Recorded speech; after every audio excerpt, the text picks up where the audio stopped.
So, Erev Tov. For the new ones, there are some new faces in the crowd, right? My name is Paz Laghai.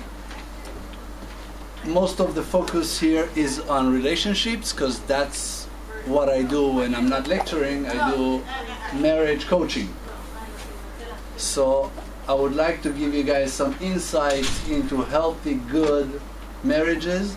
We have a phenomenon in this generation where we lack role models for healthy, good homes. So what previous generations could perceive just by living in a good, healthy home, we have to learn the hard way from other people. So we went through a few sessions, though last week was kind of a Purim session, but we went through a few sessions. And tonight is mostly going to be questions, answers. Your questions, and it's assumed and understood that everybody that asks a question, they're asking on behalf of their friends and family. It's not that they have an issue, they ask to help out their friends and family. So you can all start with, I have a friend who has this situation, describe the situation, and we'll try to provide a solution for that situation. People who come to me for coaching, one of the assignments I send them home to do is what if. Because we all walk into relationships carrying baggage. This baggage comes in a form of fears. What if I find out this and that? What if this and that happens? One of the easiest ways to deal with what ifs is throw them out and find solutions for them. And as time passes and the solution sinks in, the fear slowly evaporates. But to get things started, I'm going to tell you guys a little something from Purim. It's not too far away from Purim to tell you guys something from Purim, right? Okay. Haman had what we would theoretically imagine would be the ideal life. Okay? Let's see. He's got wives, plenty of them. He just put out a law that forces them to respect him and love him. He became secondary to the king with full king authority, which means the king has full authority to do whatever he wants, and he gave his ring, which is the power of decision making, to Haman, which now can make any decision he wants, doesn't have to consult the king. He's got the ring, he stamps the new law, passes it out, and everybody has to do it. Now everybody fears him and or respects him, but one way or another everyone's bowing down to him. He's got boys, he's got wealth that's enough to impress the king. Okay? He's so rich that the king is impressed by his wealth. So the guy's got everything he needs and wants. He's got people who love him, people who admire him. He gathers them all. And he tells everyone, look, I am miserable. I am completely and utterly unhappy.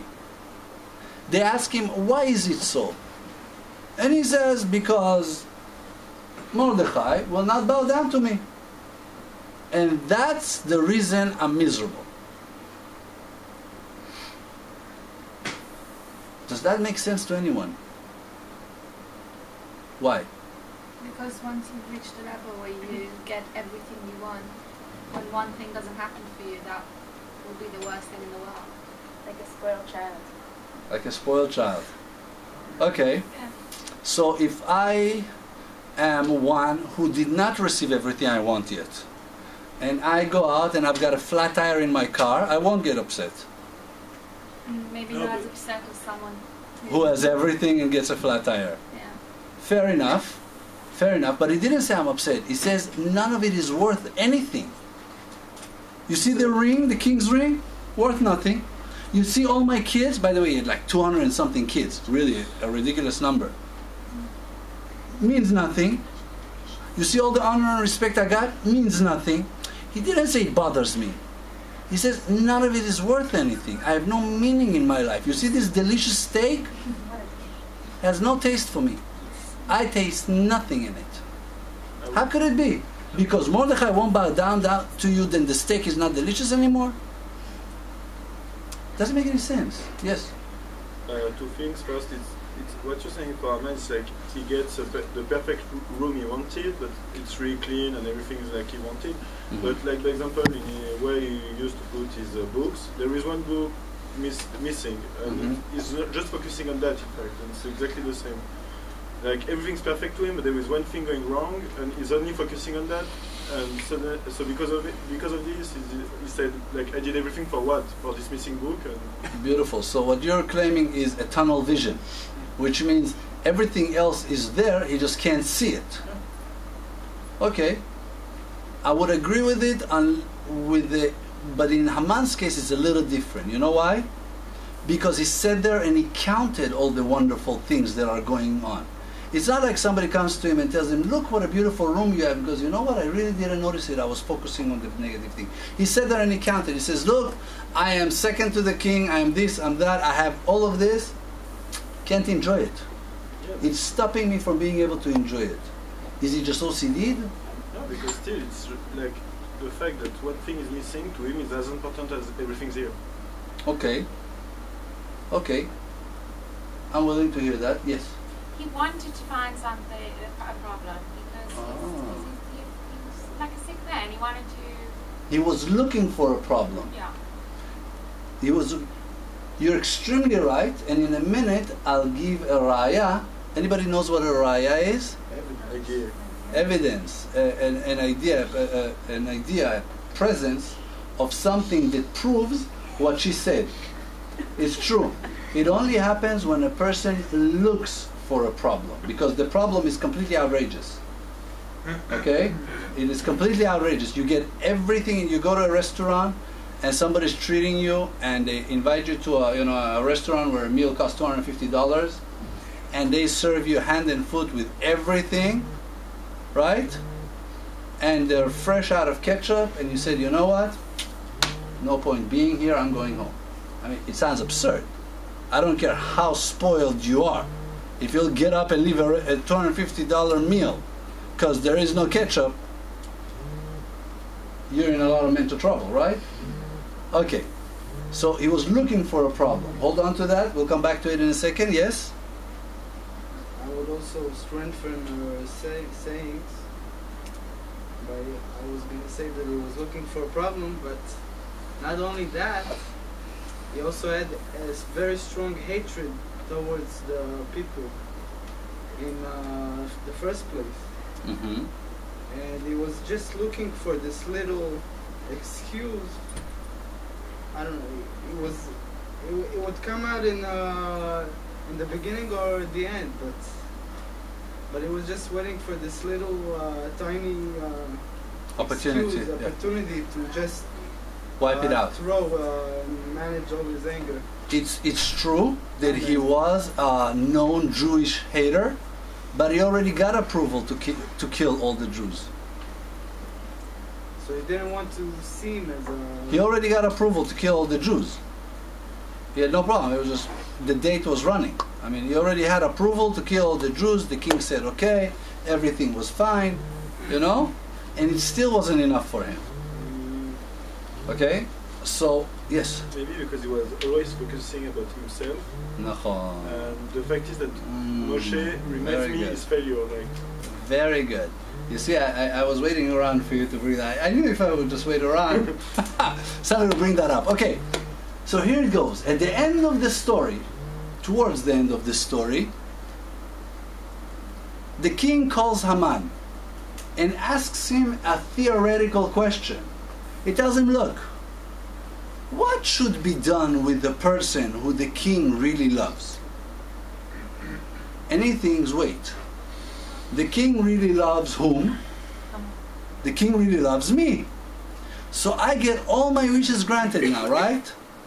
So he tells the story of his dreams and wishes. What is Haman's paradise? In short, Haman wants to be king. Okay? not only does he want to be king, he feels that he deserves to be the king. You see that other guy who's being a king? That's just a mistake. I'm the one supposed to be king. Now it all makes sense. Because if I'm the one who's supposed to be the king, then as long as I'm not king, how can I be happy? So I can absolutely have everything, and I still won't be happy. So what's Mordechai have to do with it? Well, I have to find an excuse. I cannot show myself as a egoistic, self-centered, full of hot air person. And since I cannot show myself as that, I will find an excuse why I'm unhappy. Why am I unhappy? Because Mordechai didn't bow down to me. While the truth is what? I'm unhappy because I'm filled with negative midot. Anybody knows what midot are? Influence. I'm sorry? Influence. Traits. Traits. Traits, attributes. Okay? I'm filled with jealousy. I'm filled with inferiority. Okay? I'm filled with greed. With the hunger for more honor, more respect. And as long as a person is like that, they can never be happy. It doesn't matter what you give them. Now, if you walk up to a person, I don't want to take a victim out of the crowd, but if you walk up to a person and do that test on yourselves or on anyone else, and tell them, hey, are you happy? They won't admit it or not. They'll say, yeah, I'm pretty happy. Says, if you could have anything else in life, what else would you have? Put them in that imaginary place. And you see all kinds of things coming up. Well, I would love to have a degree and a wife and kids and this kind of a salary and live in that place and have this kind of car and ba ba ba ba ba ba ba. And you say, okay, and if you have those things, will you be happier? Says, yes, I will be. Liar. Why? You want more? Because of Haman. Didn't you see? What did we learn? Haman was was the lowest of the advisors of the king. You come to him and you tell him, Haman, what would you like? He says, what do you mean, what would I like? I would love to be the first, most important advisor. You know what? I want to be secondary to the king. The king made him more than that. He said, not only are you secondary to the king, I'm giving you full ruling power. Is he happy? No, I want to be king now. He'll never be happy. Chazal say one sentence, sum it all up. יש לו מנה, רוצה 200. If a person wants $100,000, all you have to do is to make him want $200,000 is give him that $100,000. Okay? Ask a person, how much money, if you win right now in the lottery, would make you happy? Whatever sum of money they tell you, they're lying. Because the moment they have it, you know what they do? They go out, try to invest it to make more money. But it's logic. I'm sorry? It's logic. I didn't say it's not logic. But that's what makes us miserable. Because we're never happy.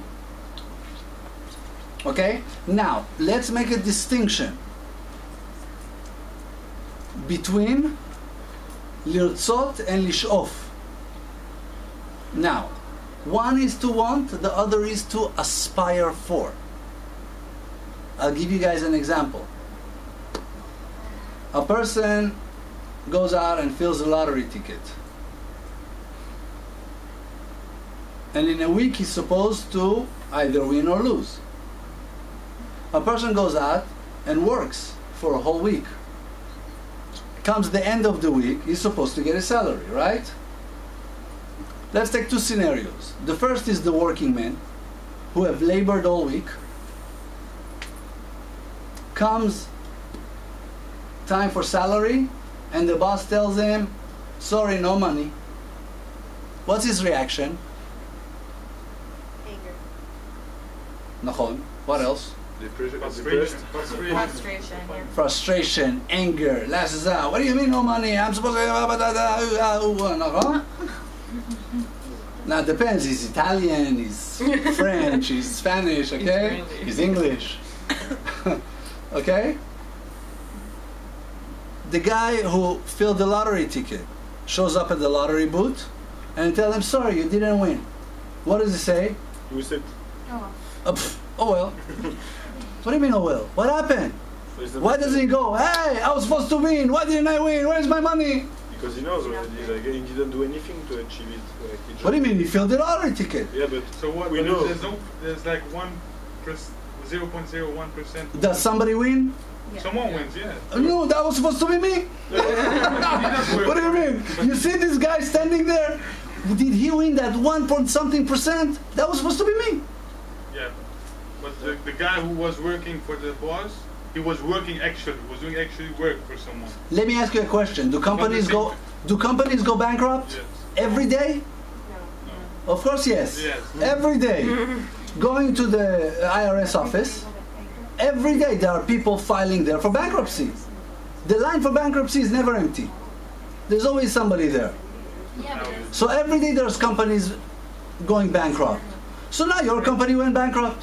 Why do you not accept that? Okay, then yes. because there's a Because higher your future is chance of screwed. getting your salary at the end of the month. Very good. That's Mordechai. That's the excuse. You know what's the real reason? Because here you hoped and there you expected. Okay? So one of them is going to go, both of them are going home with no money. One of them is still going to have a nice day. The other one is going to have a really miserable day. Which one went home with having a nice day and no money? Lottery guy? The guy who hoped but didn't get. Which one is going to go home and have a miserable day and still not have money? The guy who expected. Okay, so conclusion. Secret, simple secret. Simplest secret in the world for happiness. Hope, don't expect. Anything. You go outside, you should hope your car is there. Don't expect it to be there. I don't care how many times if you've gone out there and the car was there, you should still hope that it's there. And if it's not there, then it's not there. Did you expect that someone took it? Then you know that someone took it. That's so terrible. Okay? What? This is... In the What big happened? one, and IDC it happens What all the- the time. Cars get stolen. No. You see? No. Yes. All places. Oh, come on, people, grow up. Cars get stolen, houses get not in the burned, IDC. people get fired. This is life. There are people guarding the parking place. Uh-huh. They don't. They Someone don't. Okay. crashed my... I've got news for you too. People also die. Someone crashed my... Yeah, that's right. There isn't a boring hour in the morning. Okay. Yes. My question is, if you're hopeful, Wait, give me something to throw on him. Hold on. Yeah. okay, so if you're hopeful, it's better than if you expect. With expectation, you're going to get disappointed. I understand that. Then the question is that can you truly be happy? Are you truly happy, or is it just a facade? Happiness is a state of mind that arrives out of one of two conditions. A, an external force acting upon you. B, an internal decision. If you work on yourself, and there are ways to work on yourself to exercise that muscle of internal will. Internal will is a muscle like any other muscle. If you exercise it, it's a strong muscle, you can decide your mood. If you don't, you're at the mercy of the other muscle of receiving happiness from others, which is a muscle we developed since we were babies. So that muscle is well developed, but you're at the mercy of others to be happy. I don't like to put my mood in the hands of other people. So I work hard, I exercise that muscle of decision, and I decide my mood. But is that true? Is that truly being happy? That's So you make a decision. that's no less happy than external happiness. But sorry. Now, it's not what the media teaches us. The media has an incentive. They have a reason to convince you that true happiness can only be achieved by external forces, therefore you should buy my product. You understand what I mean? So you're being brainwashed from the age of 0 that only external things will make you happy. And not only that, only the external original thing will make you happy. Otherwise, why would you pay 8 shekels for a bottle of Coke when you can buy a knockoff for 3? And there's no difference. Both of them are color, water, poison, and sugar. Right? So what's the difference if I take this poison or that poison? Rat poison, cockroach poison, they're all the same. Why should I pay 6 shekels for this? Because somebody convinced you that it's more delicious. Wait, I thought the taste was a matter of personal thing, right? For somebody, this tastes better. For somebody, that tastes better. No, we're going to convince you what tastes better. And they can do it. They're really good at it. They have an unlimited budget. Okay? So no, happiness is even greater when it comes from the inside than from the outside. I'm waiting my hand over 2 minutes. That's a you. You're the rest of it. So you are saying that you can change someone's else mood, yeah? That what? That you, when you talk to someone, you talk in a way that he doesn't get the feeling what kind of mood you have, yeah? Did I understand well? No.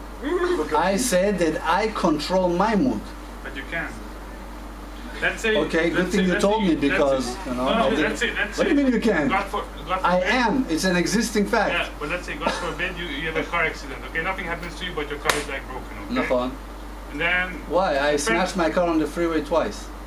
So you won't be when someone if I would call you won't be happy, you know. You should have listened to my conversation. Why? Because when I called up to report, I called up my friends and family to report my accident. I'm like, man, you should have been here. I should have had a camera. Yeah, I ran into the wall on the freeway. In the United States, you have walls on the freeway. Well, when you go head first into it, 80 miles an hour, and your car goes accordion, okay, and you're saved, you know. Was this in LA? Yeah. That's even worse. You're saved by a miracle. I mean, the car was lifted in the air, luckily didn't flip to the other side. I don't know that. I'm in the air, my seatbelt is holding me, and I see the other cars passing by under me. And I'm like, I'm gonna die! I'm gonna die! Because I was thinking I'm gonna fly through the windshield, right? And the seatbelt caught me, and I fell back, and the car fell back. Now then, I thought, I'm gonna die because these guys are gonna hit me now. But God saved me by closing that lane completely. It was being repaired. Okay? And I got out of it and I'm like, I'm alive! Look! Accordion, but I'm alive! Okay? So, it's a matter of perspective. Everything in life is a matter of perspective. Everything in life is a matter of perspective. It's a matter of how you look at it. Now, if you understand it, God rules the world. Hey, by the way, if you guys have pens and papers, write this down. If you have this line of logic, okay, somebody's going to write it down and everybody's going to get copies. Okay, so it goes like this. All you have to do is run this line of logic. Anybody studied analytical thinking? Yes. Yeah? Okay, so it goes like this. Geometry, anybody studied? Yeah. Okay, we're going to run this line of, what do they call it? The hypotenuse. Yes, no, the assumptions. Okay? We're going to set this baseline and we will arrive at a conclusion, okay? Assumption number 1, which by the way, I'm willing to listen to any disagreements regarding to any one of the assumptions, but if you don't agree, tell me on the spot. Don't wait for the next assumption, okay? Assumption number one. Not only did God create the world, that's the little of His doing. We don't praise God so much for creating the world as we praise Him for controlling the world for every single minute, right? We don't say Zecher le Briat Olam. We don't do Kiddush in memory of God creating the world, even though it's Shabbat, right? Shabbat comes as evidence that God created the world. We don't say that. We say Zecher le Yetziat Mitzrayim, in memory of the exile of Egypt. Exodus of Egypt. Why? Because in Egypt, He showed us that not only did He create the world, but He controls the world every single minute in every element possible. Not true. I'm sorry? Not true. Okay. People have personal choice. Nachon. So He doesn't control. Yes and no. I He can knows in hear. So advance. He doesn't control everything. Okay. So let's go like this. I will answer that in a minute. It's just a 25-minute answer. But before that, let's play that. I'll play that game. God controls everything that happens to me. I have free choice what I would decide, but He controls everything that happens to me. So far, so good? Nachon? Good. Then God is, that's agreed by everyone. God is in full control of everything that happens to me. Let's say that I have free choice, which we really don't, but we'll say it, we'll discuss Hold it in a on, minute. You can't just drop something like that. I will come back Sure, to that you it. don't have, like, it's, I will come back to it, but so far we're assuming, okay, fine, you have free choice, okay? You throw a grenade and you're running away. You cannot say something. You can't just be like, let's just say we have free choice. But you're saying you have free choice, right? I'm saying, okay, I agree. Okay, we have Temporarily. Until we'll come back to pick up the pieces. Okay, but let's say you have free choice, okay? I'm with you. Fine, okay? I will go based on your assumption that you have free choice, but you agree that everything happens to you is by God? Everybody agrees? Are you sure? You guys are agreeing to something extremely difficult to put to work in everyday life. Are you sure you want to agree to that this? we agree that we have yeah, free but choice. somehow it's No, that everything that happens to you is God's will. Excuse me, but like, In other words, if I walk over right now and smack you on the head, it's God's will that you should get smacked on the head. Do you understand that? You have control over your action. Nachon, I do. But for you, it's God's will. Fine. Yes or no? Fine. I'm passively Okay? agreeing. So that's why I'm saying, no, don't pass it. You guys have to understand, you guys are agreeing to something extremely difficult to digest. That if there is God's ruling, control in the world every single day, every single hour, which is what we commemorate in every action, right? Every holiday, Zecher L'Yetziat Mitzrayim. Every Shabbat, Zecher L'Yetziat Mitzrayim. Everything is Zecher L'Yetziat Mitzrayim. We constantly have to commemorate it because we constantly have to remind ourselves that nothing happens to us by chance. It's all what? God's will. Okay, so that's one. Number two, I am God's favorite son. You think so? Yes. I'm not His only favorite son. All my Jewish brothers and sisters are His favorite children. But that puts me in the category of favorite son. Say there? You too. Than me? Yes, yes, even you. Thank you. Okay? Just want to make it sure. So unlike humans, God can give full love and affection to more than one. Humans are quite limited. God is not. So we're His favorite son, each one of us individually. So far so good, everybody agrees? Everyone has a problem with it? I just have a problem with people who are not Jewish. Uh-huh. That I don't think that it's right to give priority to the Jews. but it's the principle of Not a problem. Next time God asks me, I'll tell Him not to give them priority. So far He does. I didn't make up this. I'm not telling Him, God, only me. Remember us Jews, only love us. Please don't love them, love me more. I don't tell him. He tells me, you're my favorite son. I say, thank you. I understand right now that we are creating something from the basic not connected to the Torah and everything. No, we are examining reality. It's written. I don't create reality. If I had to create reality all over again, I would be God. We are examining reality. There are basic lines that you say that I agree with, but I don't want to relate it to another bank of information like the Torah and the Tanakh and everything. I want to agree about what you say. But it says, I don't know. I don't know who's God's favorite child. I have no way of knowing unless He tells me. How can I know? I don't know who God loves, who He hates, what He likes, what He doesn't like. People sat there and assumed that God would love it if I gave Him what I love the most. What do I love most? My firstborn. So people used to sacrifice their firstborns to God. That's what used to be. That's Avodat Elilim. They used to sacrifice their firstborns to God. And then God came and said, hey, it's very nice of you guys to do, but did you guys ask me what I want? You know what I mean? This is something I have to teach my kids from a very young age. They come to me and they say, Daddy, we wanted to make you a surprise. And I'm like, uh-oh. Wait, what's the surprise? You know your phone? I'm like, yes, I know my phone. We cleaned it for you. Oh, no. I'm like, what do you mean? Here, it's clean. We washed it and cleaned it for you. Look, there are almost no bubbles in it. Okay? Or, my wife and I come home and we see our kids in the kitchen. We turn to them and they turn to us. Proud of themselves. Why are you guys so happy? We cleaned the kitchen for you. With soap. Everywhere. On the walls. On the floor. On the counters. Everywhere.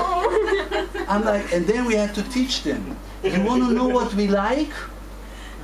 Don't assume for us. Ask me. And if I didn't tell you I like it, assume I don't.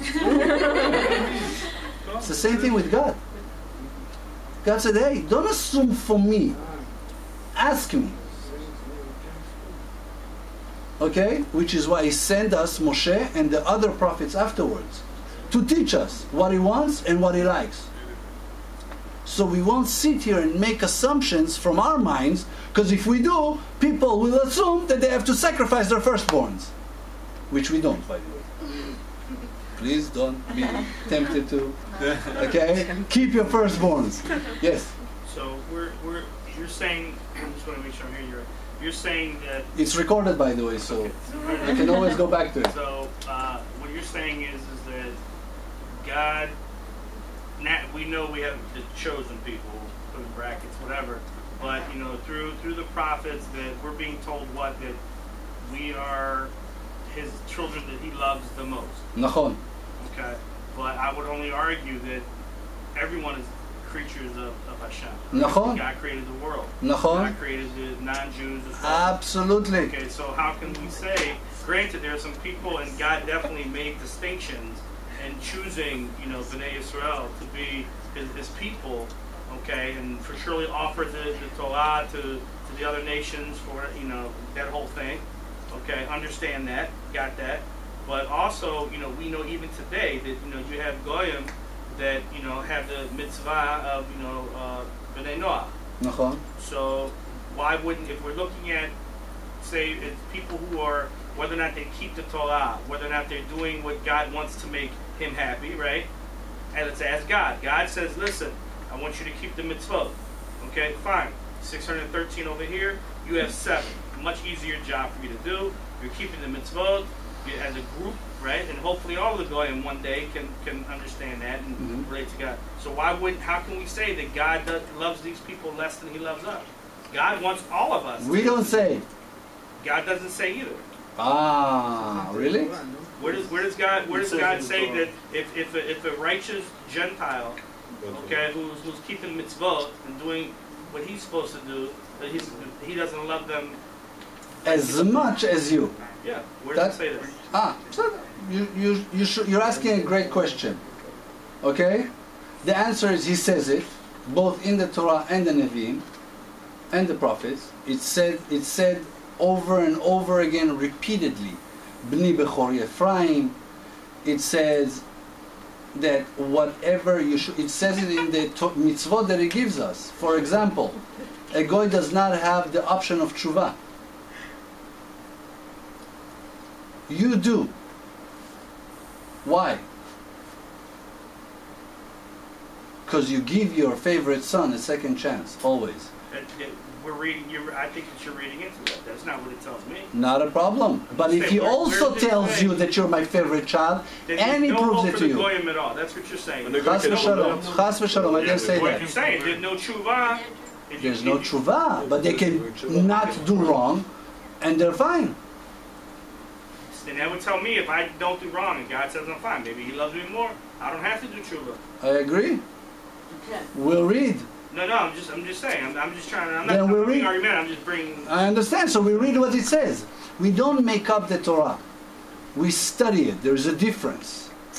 We come from a scientific mind where anything is possible, and maybe the guy before me just didn't test it right, and I will see some. You understand what I mean? And I will discover something else.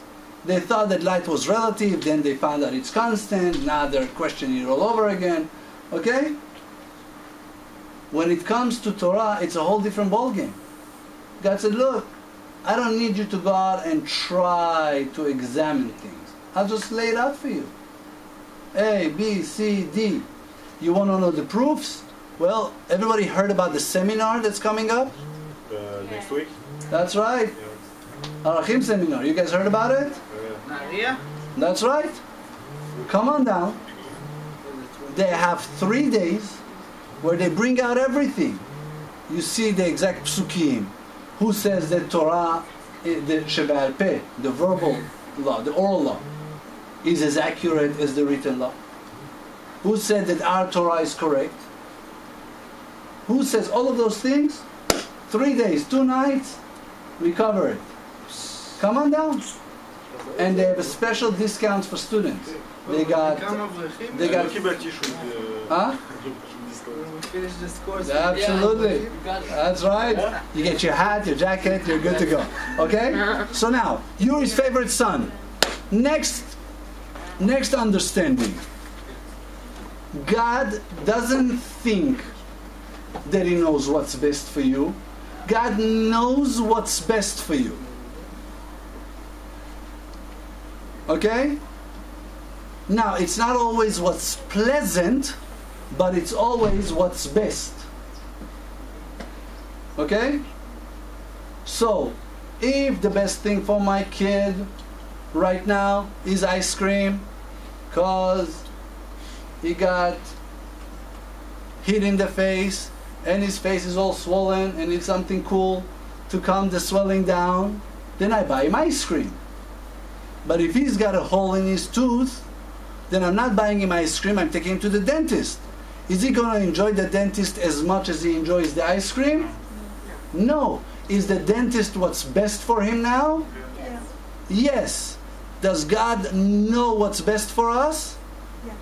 I, as a father, could be wrong. Maybe the dentist is not what's best for my kid. I could make a mistake. Could God make a mistake? No. Okay, so let's go back again and sum it all up. What do we have? First, He rules the world. God rules the world, so everything that happens to us comes from Him. Second, we're His favorites. Third, He knows what's best for us. Now, with these 3 assumptions, could anything in the world happen to you, including an accident on the freeway, Yes. that's not good for you? No. So how could you be unhappy? You see, it's real simple. Because it's not pleasant. Not everything is pleasant in life, But woman. you asked why why one would not be happy with these things, and I said because it's not always pleasant. It's always Okay. good, but it's not always pleasant. Very Like good. your parent passing away is very sad. I would be unhappy if that were Nachon. like. What do you mean? How could I not be happy? Of course I'm not happy. Mhm. So. So we will make a distinction. Yes. So maybe being unhappy in that case is what's good for First of all, it's absolutely right. Okay? Otherwise, we wouldn't be commanded to mourn. We are commanded to be unhappy. Because that's what's good for us now. Okay? Second thing, happiness in English is just happiness. In Hebrew, there are two different words. One of them is simcha, the other one is osher. Anybody can tell me the difference between simcha and osher? Simcha is what a little kid feels when he gets ice cream. No different than what a big kid feels when he gets a Hummer. Okay? Same feeling. Osher is very difficult for a kid to feel because Osher is a spiritual happiness. It is the satisfaction, the feeling you get when you do good by someone else. It's that wonderful warm feeling you get when you overcome your negative tendencies and you don't yell at a person who deserves to be yelled at. Osher is what you feel when you have a boy who's just born and he tells you, "Daddy, I love you." Okay? There's nothing greater than that. There's nothing greater than holding your little baby and having him smile at you. That's Osher.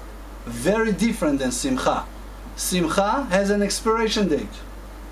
I don't care what you get, it comes with an expiration date. I don't care how happy you are, how sameach you are from material things, and how great that material thing is, it comes with an expiration date. Osher has no expiration date. Can never be taken away from you. You don't have to be sameach every minute of your life. But if you know our three presumptions, and you know them to be true, you're always meushar. You follow what I mean? So now tell me, happy being meushar, is there any reason not to be happy? Very good. And if you see, for you, it's real, that whatever God is doing for you, He's doing for the best, you're also sameach. Sameach from So, Sameach. You're also sameach. Because you say, hey, you know what? I don't know why I'm getting this, but I know it's for my benefit. So I'm already happy. But you just said that sometimes it's a commandment to not be happy. Nachon. So maybe you shouldn't always think like that. Nachon. But we're told when not to. Morning and Morning, Tisha B'Av, there aren't a lot. A Jew is supposed to be constantly happy. It's very rare for a Jew to be unhappy. Okay? It's extremely simple. Let me ask you a question. Is there anything pleasant, as in fun, in going to the gym? Yeah. you like it. Beautiful. Tell me what you like about it. You're sweating and you're losing calories. And you get Endorphins. muscles. Yeah, it really makes you feel good. Excellent. I've got a perfect job for you. You can work in construction, garbage cleaning, moving, right? They all do the same thing and it's free and you get paid for it too. You don't have to pay a membership fee. That's heavy lifting. I like that. Okay. How about if we just get you to lift what it is you lift in the gym? Is that okay? You don't look. You smell that. No. Okay. You know why it's not? I'll tell you. Because it's the goal you have in mind when you do what you do. When you're lifting the packages from work, you're thinking to yourself, what am I lifting those for? To get money. Right? So if I could get money without lifting these packages, I wouldn't lift them. But why do you exercise? Because you want to look good. And you want to feel good with yourself. And you imagine how you're going to look good when you, after all those months of hard work and exercise. So you enjoy the exercise even though it's the same exact action. Okay, so it's not what happens to you or what you do, it's your perspective of life. Okay? Which is why if you're going to the dentist, and even though it hurts, but you know that afterwards you're going to have beautiful, bleached, perfect teeth, you even enjoy that. We see the idea? So you guys want to be happy? It's really simple. 3 things bear in mind every single day. Religious Jews have to, they don't have a choice. It's part of our daily prayers and rituals. God controls the universe. He really loves you. Is that already number 2? Yeah. And anything that ever happens to you is for your benefit. Yes, before we go into the free choice business, bomb did drop. According to what you said, I have a question. According to you, would you advise someone to be pessimistic in life or optimistic? Because pessimistic, you don't, like, I'm not saying you're hoping or expecting anything, but like, you have less chance to be disappointed. And in fact, if something good happens, you're more happy rather than if you're optimistic, where you will be disappointed every time. You have to be optimistic and know the distinction between hoping and expecting. Optimistic person who gets disappointed is disillusioned by feeling that he deserves it, not that he wishes for it. One should know, I deserve nothing, I hope for and wish for whatever. Get it? That's why we get up in the morning, we thank God for everything from scratch. God, I can see, thank you. God, I can move, thank you. God, my brain works, thank you for that as well. My body works, thank you. We thank Him for everything from scratch. We don't assume anything. See the idea? I have shoes, thank you. Yes? For example, when it comes to relationships, wouldn't that be a little bit problematic if you think to yourself, oh, maybe I don't deserve this, or I shouldn't expect that, or like there has to be some kind of standard that you set for yourself. The higher your standard, the more you set yourself up for disappointment. Set it as high as you want. So there should be no standard. Again, whatever as high as your standard is, the greater the disappointment. So we shouldn't expect, Ideally, you should expect nothing. Realistically, expect as little as you can. You should expect something from yourself, though, not to yourself. Say it again, say it loud. Come on, come on. You should expect from yourself, not for yourself. Again, louder. They're not hearing you. Shout. You should expect from yourself rather than for yourself. Oh. Should I say it again? Mm-hmm. You should expect from yourself, not for yourself. Rega, let them digest. This is a huge bomb. That's even bigger than the free choice thing. Okay? I think I'm understanding what you're trying to say. Is like, if you have like no standards for like maybe how others should like treat you, maybe let's say, then maybe someone will walk all over you or something like that. There's a big difference than expecting someone to actively do something positive for me than preventing someone from doing a negative thing to me. Huge difference, different worlds. They're not even in the same atmosphere. I don't expect him to give me a gift, but I will stop him from hitting me. Big difference. Nothing to do with each other.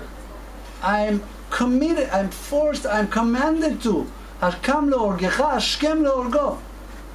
If he even thinks about harming you, you get up earlier in the morning than he does and cut his head off. Okay? We are commanded to stop others from hurting and harming us. I don't expect them to do anything for me. Huge difference. Huge difference. Say that? Yes. Two things. One, it's very small bomb.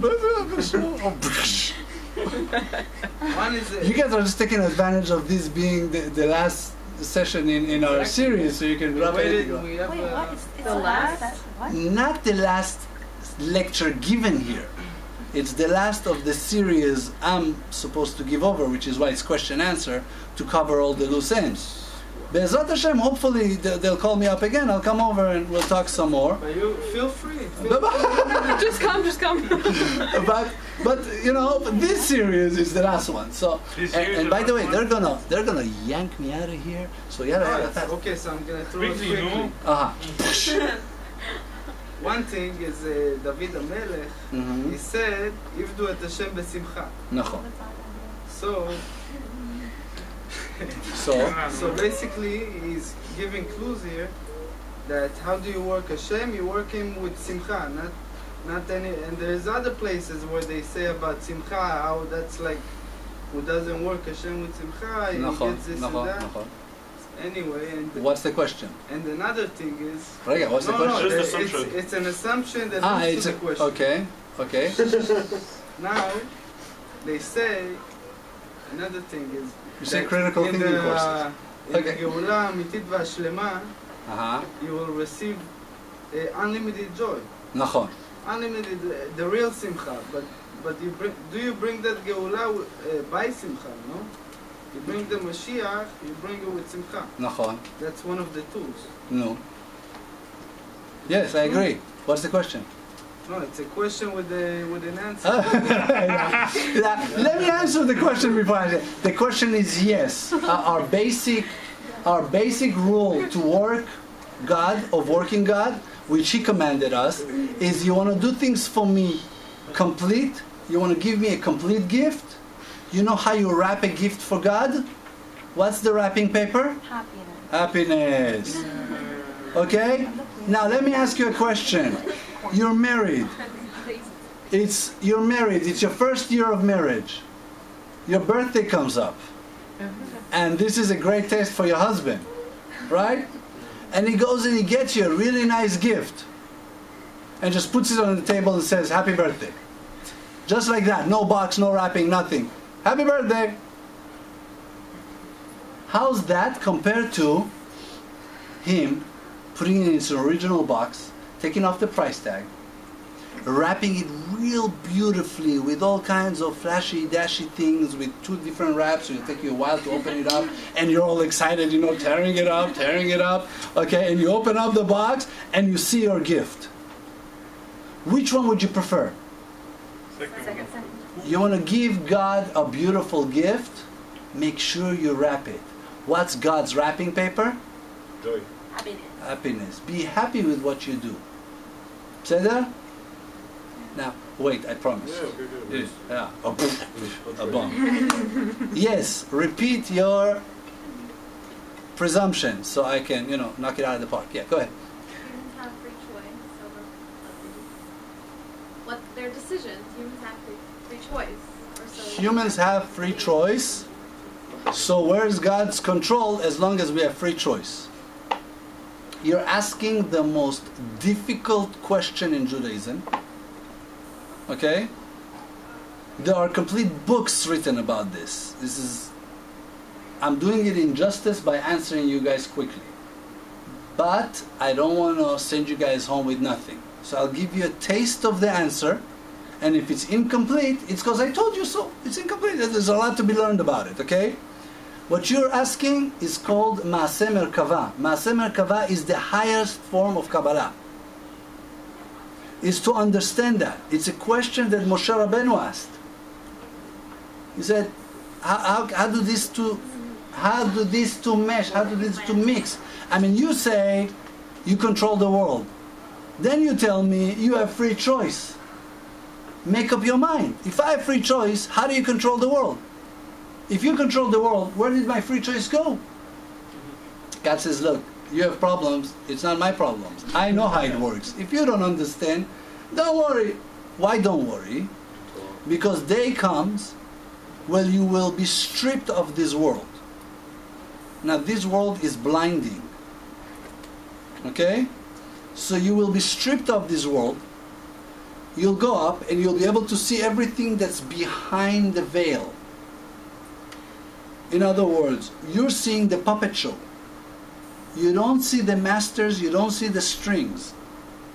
You don't see what pulls what, who pulls where, what goes where. You see the veil and you see the puppets moving. How do you know what's really going on? You go above things, you look down, and then you can see all the strings. And who's pulling them? When do you go up? When you leave your body here. So sooner or later, we're all going to know the answer to that question in detail. It's real simple. That's what happened to them when they got to Yam Suf. God raised all of them to the level of prophecy, and they got to see clearly who's controlling the world. They didn't have any questions about the existence and the strength and the abilities of God, because they saw all the strings. Now, nonetheless, I still want to live in this world understanding a little bit of what's going on. So let me ask a question. So it goes like this. Our decisions are divided into two categories. The first is between chocolate and vanilla. Okay? Any two preferences we may have. I prefer this car over that car. I prefer this hair over that hair. I prefer this house over that house. Preferences have almost no meaning, because whether you have chocolate ice cream or vanilla ice cream doesn't bear anything on your life as a person, as a human being. Okay? The only time our decisions really matter is between preferences and values. I want this car, but I also want to spend some of my money on charity. That's a value, that's a preference. Now I'm stuck. Most of our dilemmas in life are those. That's a dilemma. Between this apartment and that apartment is not a dilemma. It's just a logical calculation. You may not know what the logical calculation is. You could take a counselor who will help you with it, a financial counselor, whatever it may be. Okay? Whether you should do this job or that job. If it's just a preference and there are no values involved, it's an easy decision. The problem is when we're stuck between a preference and a value. I really want to eat, but I don't want to get fat. Preference against the value. Now I'm stuck. I'm really angry, but I don't want to lower myself to his level of behavior. Preference over value. Say that? Now, when a person makes a decision, why do you make a decision? Because certain variables were exposed to you, and you have certain amount of information in your head as to how to make that decision, and based on that you make a decision, right? Do we often find that we didn't have all the information before we made the decision? Who made it unavailable to you? The man in the play. Now, who taught you how to make decision? Who exposed you to decision-making processes ones rather than others? He did. So he set the ground for the decision. How much decision-making do I get? You see what I mean? So this amount of decision-making I have is very, very little. So let's say I choose to smack somebody. Yeah. Okay? As I tell my kids, you know what this is? Okay? I choose. Now, if he is not deserving of getting... God does the math, says, look, based on my math, he's not supposed to get smacked. Now, God's math is a lot more broad than ours. He takes all of our gilgulim into consideration. He takes our intentions into consideration, our past intention, everything into consideration. May not have to do anything with what happened now. Okay? And he says, no, he's not deserving of getting smacked now, or by you, or this way, or that way. Am I going to be able to smack him? Can I do something against God's will? Don't guess. Logically, forget about logic. Simple logic. Anything I can do, I can say, God, you don't want this, but I do. So please step aside and allow me. It doesn't work this way. And the Torah says this word for word. It says, build a rail for your roof so that the falling won't fall from your roof. What do you mean the falling won't fall? So the guy won't fall from your roof. He said, no. This guy is supposed to fall from a roof. Build a rail so it won't be on your head. He needs to fall. We decided this guy falls from a roof. Now the question is he going to fall from your roof or not? God decided my window will get broken. That's it. Now it can break because some idiot passes by and he decided I'm going to break this window. Or if God decided and this guy decided, you know what, I don't want to break a window, then God will make sure the window breaks otherwise. Some kid will play and it will break, nobody will notice, some bird will run into it, I don't know. But what needs to happen to me will happen. So if my window broke, as far as I'm concerned, what difference does it make for me if some rock fell from the 5th floor, or some kid kicked a ball, or some guy came and intentionally broke it? You can sue someone.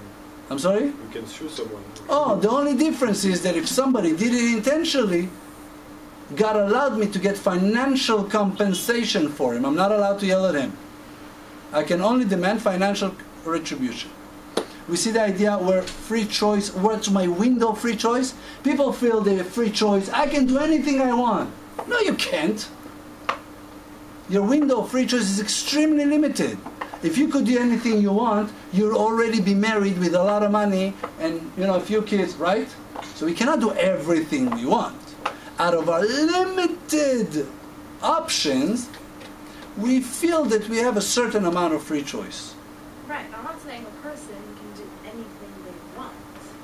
Then, They're given specific choices in life, and they have variables from which they can choose. Obviously, because otherwise God wouldn't judge you by your choices of the year at the beautiful, school, beautiful, or at the end of the week. Nachon. So obviously we do have free choice, because then what is he judging us based on? What he has caused us to do. Excellent. So how do we get, one second, how do we get sachar, how do we get praise for, reward for our decisions and punished for the wrong ones? We decide between wanting to do good and wanting to do bad. If I wanted to do good, but God didn't want this good to happen now, I'll still get credit for it. Did you know that, by the way? Only for good, though, not for bad. Only for good. For example, my brother is moving tomorrow. I told him, Bli Neder, I'm coming to help you. Which, by the way, is true. He's moving tomorrow. And Bli Neder, I'm supposed to go help him. So I did my hishtadlut. I'm doing my best to try and do it. I blocked the time in the calendar, so I won't book any appointments at that time. I prepared myself, to pack my things and leave early in the morning to go help him. Now, let's say something happened and I don't get to go help him. Up there, if that thing happens because of my fault, it was forced upon me, then up there it's written, Paz helped his brother move. Even though I didn't, I sat at home. But I did whatever I could to help him move. Good. Negative things, God is kind to us. Remember, favorite children? If you decide to do a negative thing, but God decides this negative thing not to happen, and you weren't able to execute it, it doesn't get written on your behalf. The negative thought does, but you don't get marked for taking a negative action, even though you were not responsible for it not happening. In other words, if I throw a rock trying to break somebody's window and a bird passes by and his window does not break,